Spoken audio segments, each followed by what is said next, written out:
Honest is a strong word, and we all need honesty when it comes to plumbing and HVAC needs. Somebody who will take care of the repairs efficiently and with quality. Honest Plumbing and Air is who I trust, and they take pride in that word. Honest Plumbing and Air, where a handshake still means something. Hey, it is the week of one of the best, if not the best, college football rivalry in the entire country. A lot of people will disagree with it because they think that their rivalry is big, and that's so there's passion amongst college football fans and a lot of pride in their alma maters or just fans. You don't have to go to the university to be a fan. In this case, you don't have to be a fan of Texas or Oklahoma to love this rivalry. You just have to be a fan of the game. And I guarantee you everyone somehow, some way, may be far down the family tree with ties to Texas and Oklahoma. Boomer Sooner and Hook 'em Horns. It is a beautiful game in Dallas, Texas, and one of the more iconic college football venues in the country. The Red River Rivalry number 120. Let's talk about it.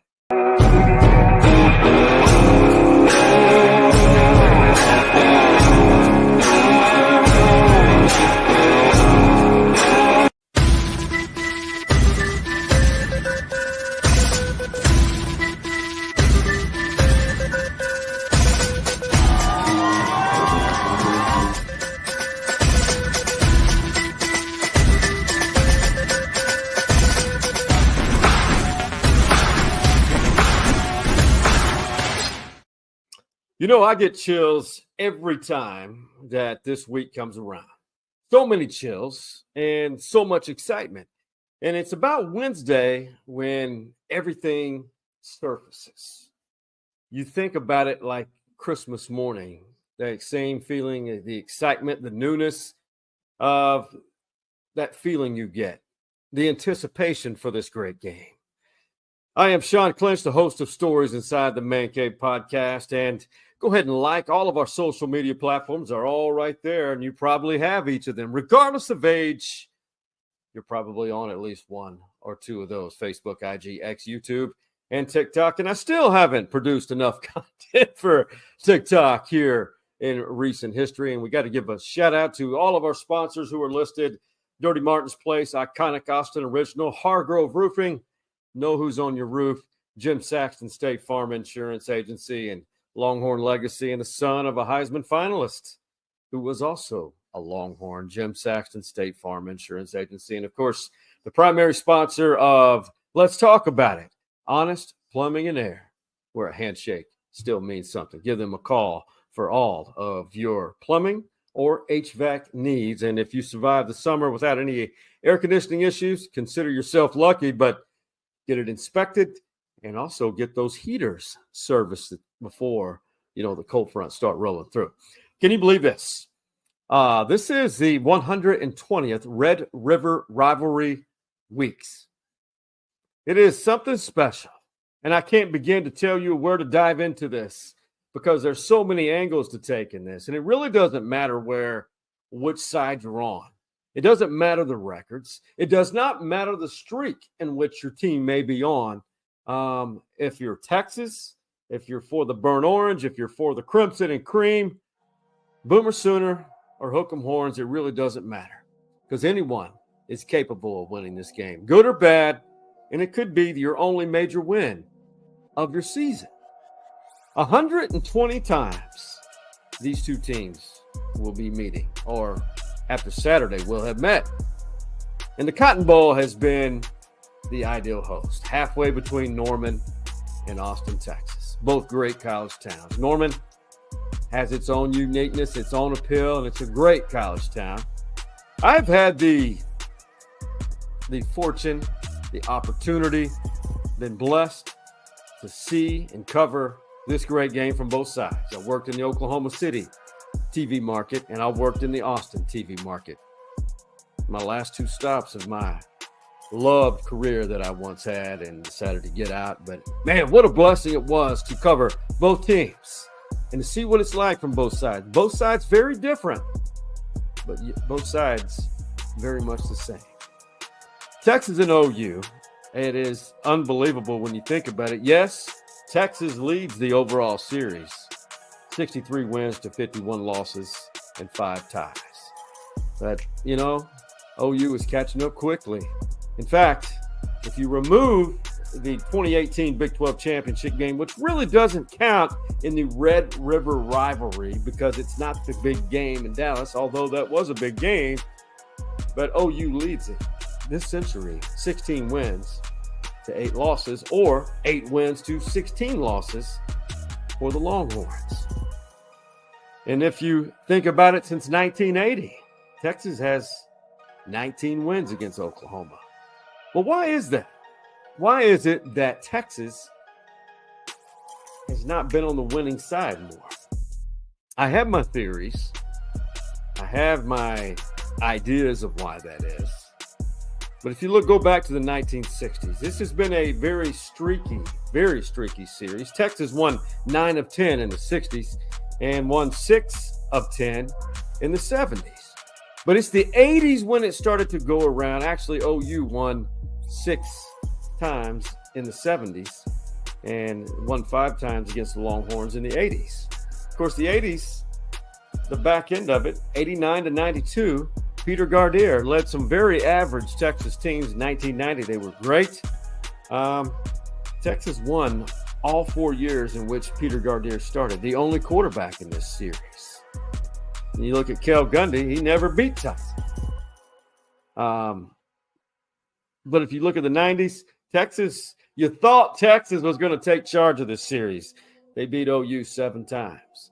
And that was the last decade in which there were ties. Now, the overtime was instituted or implemented, if you will. Then the 21st century hit. The 2000s, that being 2000 to 09, OU won 6 times. Then the 10, the 11 to 19, OU has won 7 of those. And to current, the 2020s, OU's won 3 of 4. All those regular season meetings. Why is that? We can go in different directions. I feel like, there was a time from 05 to 09, Texas looked like they were going to take charge of this series. Physical, talent, NFL talent, uber talented teams. But Texas was also extremely talented. Great teams, 2000 to 2004. But OU and Texas were very much equals.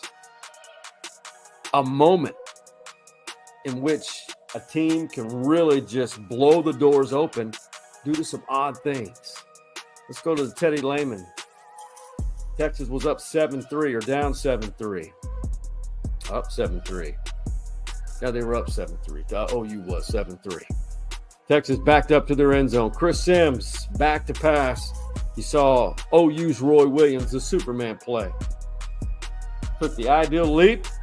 Got Chris Sims in motion, and the ball fell right into Teddy Lehman, the OU linebacker's hands. He just had to go 2 or 3 yards into the end zone. OU won 14-3. So from 2000 to 2004, OU dominated. But you knew something was happening in 2004 when a great OU offense was pretty much shut down by Texas, and OU won. But shut out Texas ended UT's streak of not being shut out, and I can't remember the number of games, but it was a lot. OU won 12-0, and then Vince Young truly took over. In 05, 06, 07, 08, 09, Texas had 1 loss, and it was close. DeMarco Murray's big leap and long run for a touchdown preserved that win for OU. They were close, and one of the best Texas OU game that I've ever seen. I've only been to 18 of these, whether covering them or as a fan. 08 was by far the best one. Momentum swings, everything, beautiful. But why is it that OU just picked back up and just really has a stronghold on this rivalry in the 21st century? I want to say this. I feel like Bob Stoops and OU, for the longest time, except 05, 06, and 08, 09. I felt like OU was tougher. OU had the edge. OU had the edge in a lot of areas that Texas didn't. And for some reason, they have that now. They have it again. But you're starting to feel, because last year's game, if turnovers are a difference. Texas was -3 in the turnover area. And Gillen Gabriel led OU on that long drive at the end of the game and left Texas, I think, with 11 seconds on the clock to try to go win the thing. And OU won. But that was only one of 2 losses Texas had that last year. But you're starting to see it. Steve Sarkisian and his staff is developing in the toughness that I saw firsthand, up close and personal, that OU had for so long. You're starting to see that seesaw, the pendulum, if you will, swing to Texas. Toughness. OU was so tough for so long on the trenches. That game meant everything. And I promise you it means so much to the people of Oklahoma. But it does for Texas fans as well. Texas has the toughness. That's why I think they're going to win this game this week. On Saturday, the 120th one. It's sustainability. But this game, weird things happen. Absolutely strange things happen in this game. And I'm a firm believer that you can win this game on your conduct pregame and in the tunnel. Oh, if the walls of that tunnel at the Cotton Bowl Stadium could talk. It's changed over time. There's now a cover over the tunnel. OU fans line. They're on top of the tunnel. They're on the Texas feels the hate, but run to the love to the other end zone. Oklahoma fans are legit proud, loud, and their true hate for Texas. It's a beautiful thing. It's a beautiful part of college football. We've even heard the name change from Red River Rivalry, Red River Shootout. It's whatever you want it to be. Because sometimes it is a shootout, and it has been. And even Steve Sarkisian's years, 2021, 2, 3, and now 4, and 20. They've been one-score games other than UT's 49-0 rout, the worst loss OU's ever received. Keep in mind, OU has dealt Texas some really beatdowns while Mac Brown was head coach. I mean, beatdowns. How did that happen? Can't explain it. But I'll tell you one thing. It's really not turnovers in this game which determines the outcome. It's who is more physical and who runs the ball better. Go back and look at the history, especially since 2018. Texas won that game, and they had 105 more rushing yards. I mean, go to 2021. OU won that game. Came back from being down so much. Texas had a 3-score lead. OU had 211 more rushing yards than Texas. It's who's tougher. Who wants it more? Who's going to push the line of scrimmage? Who is tougher? Who gets leverage? And you're going to see some plays you've never seen before so far this season by both sides. In this game, can the Texas D-line bully that OU offensive line? Can Texas do something to that defense other than Tennessee? Tennessee was kind of conservative, and they won. OU's defense is legit now. OU's defense is legit. Man, I'm excited. I'm excited. My 19th Red River Rivalry. And again, and it's a reunion for me because I see so many people from that Oklahoma side who are like family to me, who are friends for life. To see it from both sides, it's phenomenal. It is phenomenal. And that tunnel, it's unreal. Go back and listen to the pass rush with Stevie Lee. He talks about it. We may have an old school Longhorn who made a historic play coming up on a episode soon this week. And we're going to have a couple more episodes before the game on Saturday, which is moved to 2:30. Thank God. Unreal. Yeah, now wait. And I'm excited for you, and it's even fun to watch it at home. I promise you that. So, whenever you have an opportunity, go to our social media. Let's talk Red River Rivalry. Let's talk about it. I don't care what side you're on. Boomer Sooner, Hook 'em Horns. It's beautiful. And that's why whenever you have a chance to talk about any conversation about the Red River Rivalry on either side of the Red River, you know what? It's always good to talk about it.